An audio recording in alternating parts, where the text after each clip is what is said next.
धर्म का प्रयोगात्मक स्वरूप क्या है? यज्ञ। धर्म का प्रयोगात्मक स्वरूप यज्ञ है।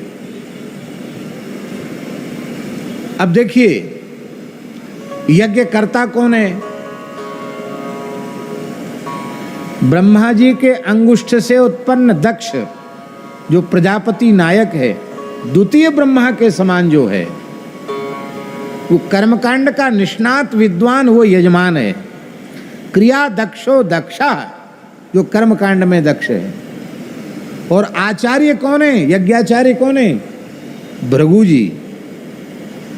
इतने समर्थ ऋषि यज्ञाचार्य हैं महाराज जी, जो रमा वैकुंठ में जाकर भगवान नारायण के वक्षस्थल में पाद प्रहार भी कर सकते हैं। वो यज्ञाचार्य हैं। यज्ञ का स्थल बहुत अच्छा है, गंगा जी का तट है, हरिद्वार कनखल क्षेत्र में यज्ञ हो रहा है। यज्ञ सफल हुआ। ऐसी बढ़िया दक्षिणा ब्राह्मणों को मिली कि उनमें से जो भी जहां कहीं होंगे, वो सब इतिहास भले ही भूल गए हों, पर रुद्रगणों ने जो उनको बढ़िया से दक्षिणा दी, वो दक्षिणा न भूल पाए होंगे। जगह का नाम नहीं लेंगे संतोष दास जी, हम जगह का नाम लेने से वहाँ के लोग भी यहाँ सामने बैठे मेरे, इसलिए नाम नहीं लेंगे, वो बदनामी होगी ना वहाँ की। मध्य प्रदेश के एक बड़े शहर, संभाग समझो, एक बड़े शहर में एक बड़ा यज्ञ हुआ। तो एक विद्यार्थी हमसे पढ़ता था, अच्छा बुद्धिमान था, पढ़ने में व्याकरण पढ़ता था, वो अकस्मात गायब हो गया। हम सोचते रहे कि कहीं जाता था तो बता के जाता था, बिना बताए चला गया। आया लौट के 8-10 दिन बाद आया, तो हमने कहा, कहो भाई कहाँ चले गए थे पढ़ाई छोड़ के? तो बोले, गुरुजी हम कमरे से रहते हैं और कमरे का किराया देना पड़ता है, कुछ खर्च तो लगता ही है, तो बीच बीच में कोई कार्यक्रम कर लेते हैं। आप कार्यक्रम में जाने के लिए मना करते हो, इसलिए हमने डर के मारे आपसे पूछा नहीं। अमुक बड़े नगर में यज्ञ हो रहा था, उसमें चले गए। उनके चलो अच्छा हुआ, यज्ञ में हुआ है, क्या दक्षिणा मिली? ये पूछते हैं ना, ब्राह्मण पंडित मिलते तो पूछते हैं कि कहो क्या मिला वहाँ, क्या दक्षिणा मिली? बोले, गुरुजी कुर्ता उतार के दक्षिणा दिखाएंगे। पहली बार भाई कुर्ता उतार के दक्षिणा? तो उस विद्यार्थी ने कुर्ता खोला, पूरी पीठ लाल, डंडे के निशान। अरे राम राम, ये किसने पिटाई की? अरे बोले महाराज, एक महात्मा ने यज्ञ किया था, बड़ी भारी कमेटी थी, बड़ा पैसा इकट्ठा था, जाने 1000 कुंड थे, कितने कुंड थे, बड़ा तामझाम था, बड़े बड़े नेता अभिनेता वहां आ रहे थे, और ब्राह्मणों की व्यवस्था कुछ थी नहीं, न खाने की न ठीक से रहने की। और बीच में एक घटना और घट गई। बोले वो आग लग गई, रसीद कट्टा जल गए, तो मतलब पैसे आए थे उसका रिकॉर्ड खत्म हो गया। मूल बात समझो, जले की जला दिए गए, भगवान जाने जो भी हो। तो पंडितों को भनक लगी कि अब दक्षिणा वक्षिणा भी शायद, जैसी व्यवस्था जैसी तेरी कोमड़ी वैसे मेरे गीत। तो पंडित भी हताश निराश थे, लेकिन चलो आखिरी दिन तक प्रतीक्षा तो करें। तो यज्ञ हो गया, जैसे तैसे भी जो हुआ सो हुआ, यज्ञ हो गया।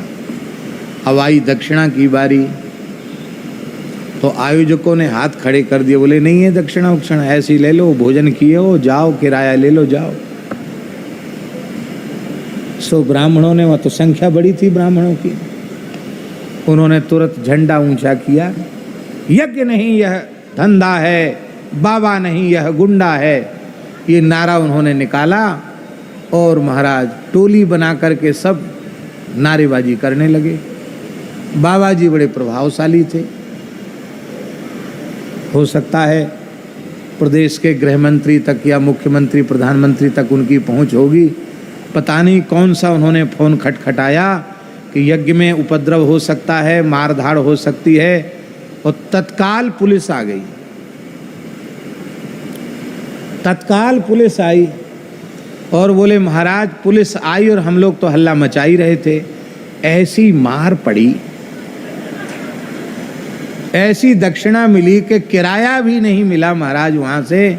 ये दक्षिणाएं हमारी पीठ पर उलझरी भई है दक्षिणा, ये देख लो दक्षिणा। हमने कही चलो कोई बात नहीं, दक्ष यज्ञ की बात तो सुनते थे लेकिन चलो एक यज्ञ आपने बता दिया, अच्छा हुआ। यज्ञ कर्ता श्रेष्ठ, आचार्य श्रेष्ठ, मंत्रों के उच्चारण में, विधि के निर्वहन में कहीं कोई न्यूनता नहीं। स्थल पवित्र, कनखल हरिद्वार क्षेत्र गंगा जी का तट, फिर भी यज्ञ पूर्ण नहीं हुआ। यज्ञ के यजमान का सिर यज्ञ कुंड में डाल दिया गया और आचार्य की दाढ़ी मूछ नोच के अग्नि कुंड में स्वाहा कर दी गई। क्यों हुआ ऐसा? बड़ी ऊंची बात है। धर्म किसी क्रिया मात्र का नाम धर्म नहीं है। बहुत ध्यान से सुने ये बात। धर्म मात्र किसी क्रिया का नाम नहीं है। उस क्रिया के पीछे आपका उद्देश्य क्या है, ये विशेष ऊंची बात है। यज्ञ क्रिया सर्वोत्तम है, पर उस यज्ञ क्रिया का कर्मकांड का प्रयोजन क्या है, उसका उद्देश्य क्या है? उसका उद्देश्य है देवाधिदेव भगवान महादेव का तिरस्कार, एक महापुरुष का तिरस्कार, एक परम भागवत, परम वैष्णव, परम संत का तिरस्कार। ये उस यज्ञ का प्रयोजन है। तो उद्देश्य की अपवित्रता से पवित्र कर्म भी अपवित्र होगा। और सामान्य सा कर्म है लेकिन उसका उद्देश्य बहुत पवित्र है, तो हम आपको पक्की बात कहते हैं, आपको वह करते करते भगवान की प्राप्ति हो जाएगी। आप राजनीतिक क्षेत्र में हैं, यदि ईमानदारी से आप राष्ट्र की सेवा को भगवान की सेवा मानते हैं, जनता की सेवा को जनार्दन की सेवा मानते हैं और पूर्ण निस्वार्थ भाव से आप जनता जनार्दन की राष्ट्र की सेवा करते हैं, तो हम व्यासपीठ पर बैठ करके बोल रहे हैं, भगवान की साक्षी में बोल रहे हैं, यदि इस कोटि की आपकी श्रद्धा है तो आपको यही करते करते भगवान का साक्षात्कार हो जाएगा।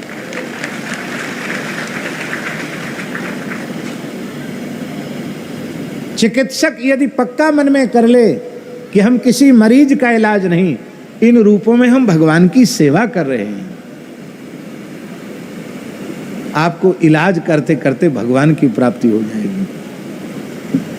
तो बोले फिर हम कुछ ले नहीं, जरूर लो, आप अपना पारिश्रमिक लो, पर उतना ही लो। साईं इतना दीजिए जामे कुटुंब समाए, मैं भी भूखा ना रहूं और साधु न भूखा जाए। ये नहीं कि वेंटिलेटर पर रख दिया और बिल बनता चला जा रहा है, बोले वही तो जिंदा है, वही जिंदा है, जिंदा। मुर्दे को रखे हैं वेंटिलेटर पर और बिल बढ़ रहा है, तो थोड़ी भगवान मिलेंगे। सामान्य कर्म है, व्यवहार का कर्म है, खेती करते करते भगवान मिल जाएंगे, व्यापार करते करते भगवान मिल जाएंगे, उद्देश्य पवित्र हो। बोलो भक्तवत्सल भगवान की। माई मेरे श्याम